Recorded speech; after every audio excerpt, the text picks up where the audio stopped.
For question number 6, there was 30 students in the class with a ratio of 2 boys to 3 girls.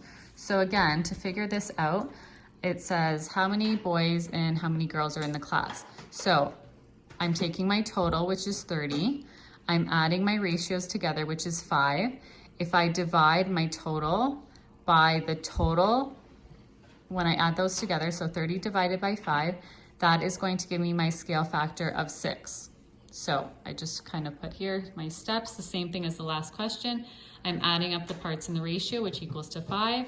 I'm dividing that by the total, so 30 divided by 5, which is 6. That is now my scale factor.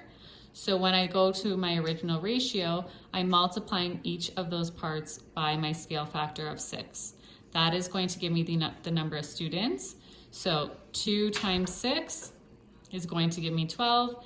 3 times 6 is going to give me 18. So that is my number of boys in the class. That is my number of girls. If I add those together, I should get 30 students, which I do. The second part asks what percentage of the class is boys and girls. So again, we just did our lessons on converting fractions into decimals and percentages. So 12 over 30, because there's 12 boys out of 30 kids in the class in total. When I divide that, it gives me 0.4. And then I'm moving my decimal 2 places to the right, or I'm multiplying by 100 to get my percentage of 40.